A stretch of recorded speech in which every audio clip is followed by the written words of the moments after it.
Je déclare ouverte la 50e cérémonie des Césars et je la dédie à l'Ukraine.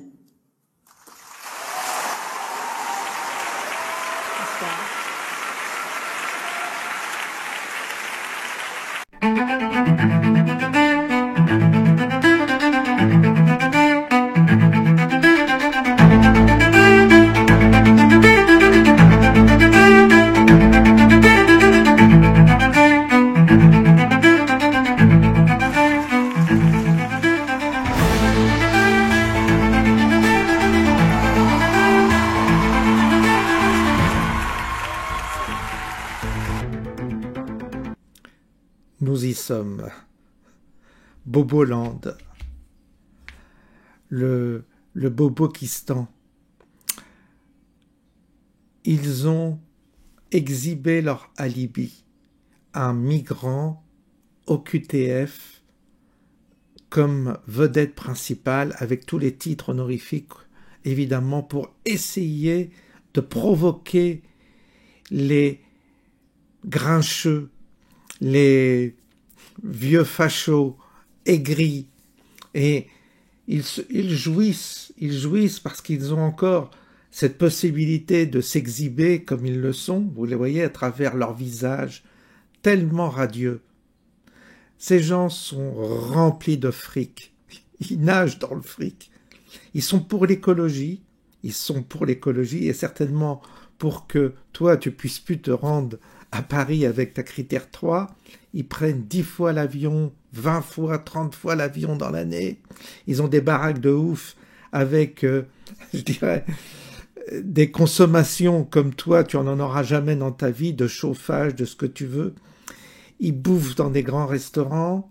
En fait, ils mènent une vie indécente par rapport à ta vie, toi qui vas être comprimé dans ton petite existence, dans ta petite cage à lapin, où tu te cailles parce que t'as plus les moyens d'isoler ta maison, tu peux plus faire chauffer bientôt ton poêle à bois, on va te l'interdire. Ces mêmes gens-là, eux, ils auront des passe-droits, comme pendant le Covid, tout ça, ils allaient au restaurant, tout ça.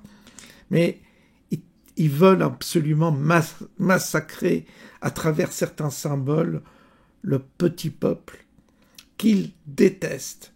Et c'est pour ça qu'ils affichent devant toi ce pauvre acteur qui, lui, évidemment, il surfe, il a raison, mais c'est leur alibi. Ils ont toujours un alibi. Chez les bourgeois, il y avait comme alibi souvent le couple homo, le noir, l'arabe, rarement, pas forcément l'asiatique, parce que l'asiatique n'est pas la mode. C'est surtout l'arabe, mais l'arabe non plus pas trop. C'est le noir.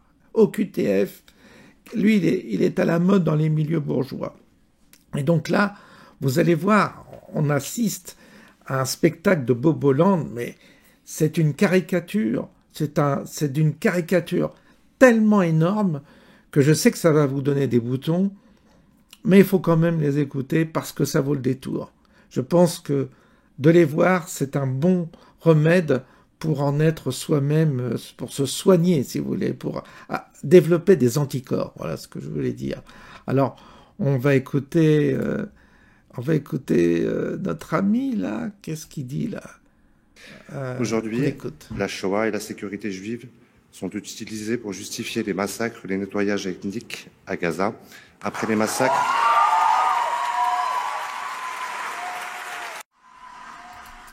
Alors, vous écoutez bien, la Shoah sont utilisées pour faire un nettoyage ethnique, c'est ce qu'il vient de dire, je crois. La Shoah est un prétexte qu'utilisent les Juifs pour faire un eugénisme sur la terre palestinienne à Gaza.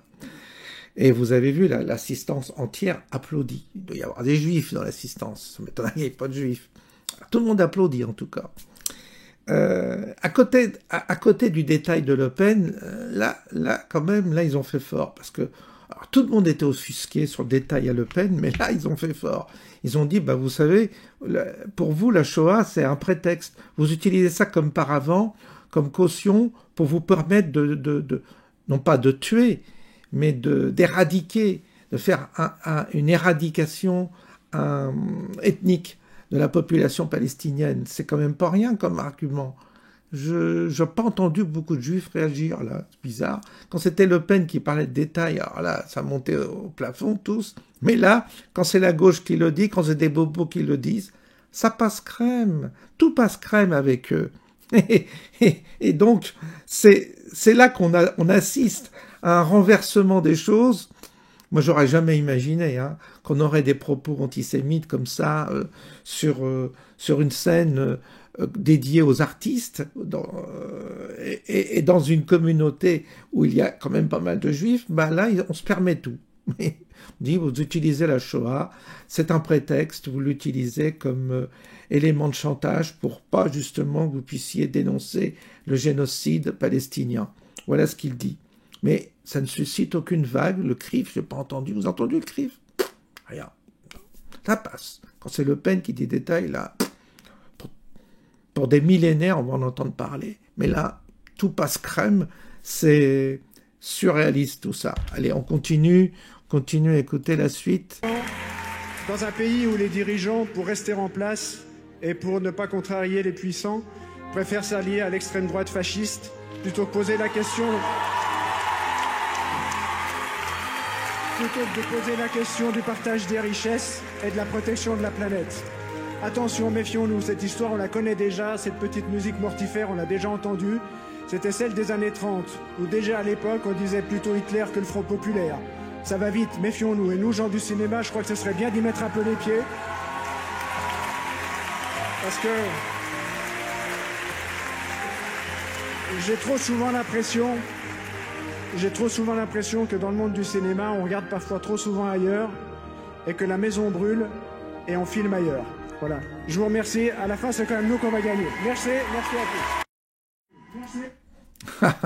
Alors là, un festival, c'est le fascisme qui arrive. Partage des richesses. Moi, je demande que ça, partagez. J'ai 1 000 € de retraite. Qu'est-ce que vous attendez pour m'en donner un petit peu de sous? Vous qui êtes si riches. Alors, ils sont pour le partage des richesses, mais pas eux. Eux, ils partagent pas. Ils sont pour le partage. Et pas que le peuple partage entre lui, c'est-à-dire qu'on paye le plus d'impôts possible, même qu'on cohabite avec des migrants, ils aimeraient bien. Mais eux, chez eux, surtout pas. Alors là, non, pas du tout. Eux, ils partagent rien, eux. Mais ils veulent que vous partagiez vos richesses. Alors moi, je veux bien que tu partages tes richesses. Je demande que ça. Si tu veux, je te donne mon RIB et tu partages quand tu veux. Toi qui donnes des leçons à la terre entière. Et puis le fascisme, c'est vraiment... On est en 1930, c'est le fascisme qui revient. C'est terrifiant, c'est terrifiant, c'est terrible. Ils sont... Mais le problème, c'est qu'ils croient à ce qu'ils disent, ces gens-là. Ce sont des grands, grands malades. Alors c'est comme les wokismes, vous savez, ceux qui se transformaient en zèbres, en poules, en je ne sais quoi, là, qui s'identifiaient à un chat, un loup, tout ça. C'est des gens qu'on devait mettre en hôpital psychiatrique parce qu'ils commençaient à occuper un peu trop de terrain. Les États-Unis, ça y est, ils s'en occupent.